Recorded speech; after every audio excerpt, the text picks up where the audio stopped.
हाय मैत्रिणींनो, welcome back to my channel. घरगुती स्वाद या आपल्या यूट्यूब चॅनलमध्ये तुमचं खूप खूप मनापासून स्वागत आहे. तर पहा, भरपूर प्रोटीनयुक्त ओट्सची खीर आज आपण बनवणार आहोत. तर पहा, ही खीर खूप हेल्दी आहे, कारण त्यात भरपूर असं प्रोटीन असतं.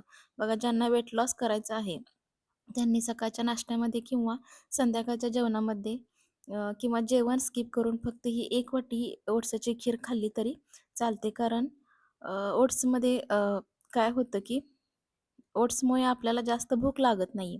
त्यामुळे आपण फक्त एक वाटी खीर खाल्ली तरी चालते, बाकीचं जेवण स्किप करून. तर पहा, ही खीर बनवण्यासाठी मी इथे काय केलेलं आहे की गॅसवरती कढई ठेवून त्यामध्ये 1 चमचा तूप घातलेला आहे आणि त्यामध्ये आता मी ड्रायफ्रुट्स घालणार आहे.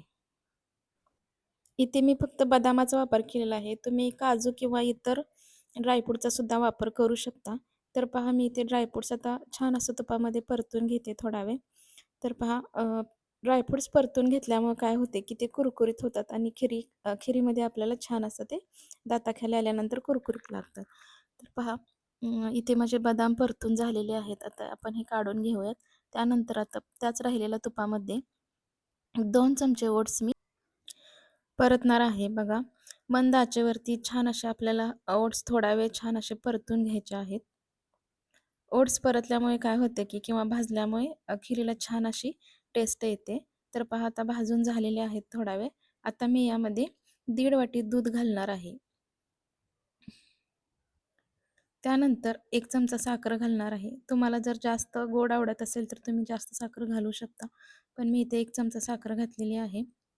सगळं छान असं मिक्स करून थोडा वेळ 5 मिनिट आपल्याला ही खीर शिजू द्यायची आहे. 5 मिनिटानंतर पहा, खिरीला छान अशी थिकनेस आलेली आहे. बघू शकता तुम्ही. आपली खीर पूर्णपणे छान अशी शिजलेली आहे. तुम्ही बघू शकता. तर आता आपण काय करूयात की ही खीर आपण आता वाटीमध्ये काढून घेऊयात. तुम्हाला आवडत असेल तर यामध्ये तुम्ही वेलची पावडरसुद्धा घालू शकता. वेलची पावडरमुळे सुद्धा छान अशी खिरीला टेस्ट येते. तर पहा, इथे मी घातलेली नाही आहे. तर आता आपण ही खीर एका वाटीमध्ये सर्व्ह करूयात. तर अशी आपली प्रोटीनयुक्त ओट्सची खीर तयार आहे. तर पहा, व्हिडिओ आवडला असेल तर प्लीज चॅनलला सबस्क्राईब करा आणि व्हिडिओला लाईकसुद्धा करा.